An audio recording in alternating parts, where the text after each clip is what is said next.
ശരണമന്ത്രങ്ങളാൽ മുഖരിതമായ സന്നിധാനത്ത് ഭഗവാന് മുമ്പിൽ ഇടയ്ക്ക കൊട്ടി സോപാന സംഗീതം പാടുകയാണ് കലാപീഠം വൈക്കം ജയകുമാർ. അയ്യപ്പന് മുന്നിലും മാളികപ്പുറത്ത് ഭഗവതിക്ക് മുന്നിലും സോപാന സംഗീതം അവതരിപ്പിക്കാൻ ലഭിച്ച അവസരം മഹാഭാഗ്യമായി കാണുന്നു ജയകുമാർ.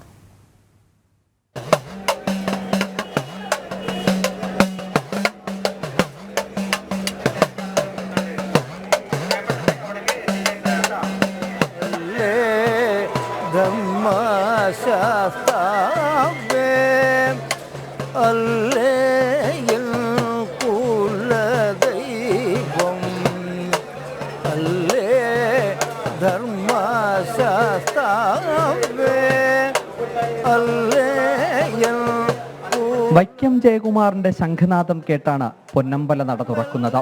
പിന്നീട് ഉഷപൂജയ്ക്കും ഉച്ചപൂജയ്ക്കും സന്ധ്യാദീപാരാധനയ്ക്കുമെല്ലാം ഭഗവാന്റെ സോപാനത്തിന് മുമ്പിൽ ഭക്തിസാന്ദ്രമായ സംഗീതം.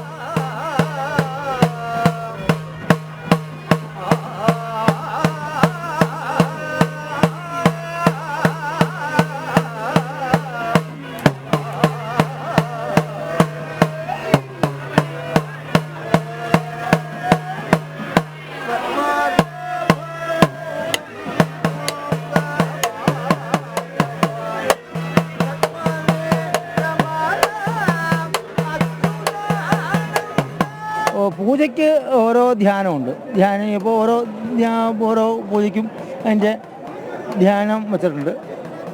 ആ ധ്യാനത്തിന് ഉഷപൂജ, എതിർത്ത പൂജ, പന്തീരടി, ഉച്ചപൂജ, അത്താഴപൂജ, പിന്നെ ദീപാരാധന. അതിന് പൂജയല്ല, ദീപാരാധനയ്ക്ക് ഒരു അങ്ങനെ 5 പൂജയും പിന്നെ ദീപാരാധനയും. അതിന് അതായത് ആ സമയത്ത് പാടേണ്ട ആ പൂജയോടനുബന്ധിച്ച് താന്ത്രികമായിട്ടുള്ള നമുക്ക് കൊട്ടിപ്പാടാനുള്ള ഇതും കൂടെ പൂജയായിട്ട് ബന്ധപ്പെടുത്തിയ ഓരോ പൂജയ്ക്കും ധ്യാനം വെച്ചിരിക്കണം.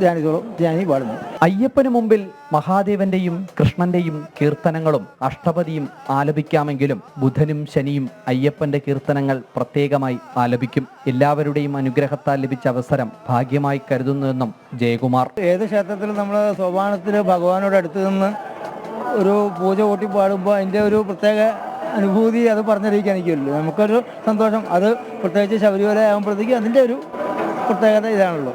അതെല്ലാം ഈശ്വരാനുഗ്രഹം, ഗുരുക്കന്മാരുടെ അനുഗ്രഹം. അതൊക്കെ വൈക്കം മഹാദേവക്ഷേത്രത്തിലായിരുന്നു. വളരെ അധികകാലം 10 വർഷം വൈക്കത്തപ്പൻ തന്നെയായിരുന്നു. അതെല്ലാം ഈശ്വരൻ വൈക്കത്തപ്പൻ അനുഗ്രഹമാണിത്. അതെല്ലാം നമുക്ക് പറയാനുള്ളൂ. അത് ഉഷപൂജയുടെ ധ്യാനി പാടും. പിന്നെ നാളത്തെ ദേശാശിരാഗമാണ് രാവിലത്തെ. പിന്നെ ഇടയ്ക്കൽ കൂറ് കൂട്ടുക എന്നുള്ള സമ്പ്രദായമുണ്ട്.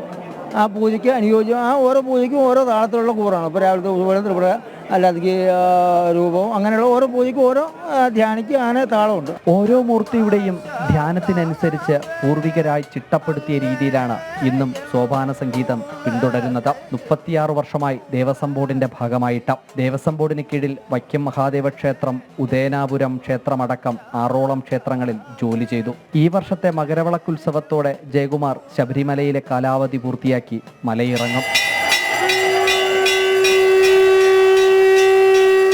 ക്യാമറമാൻ രഞ്ജിത് മോഹനൊപ്പം അഖിൽ പാലോട്ടുമഠം, ജനം, സന്നിധാനം.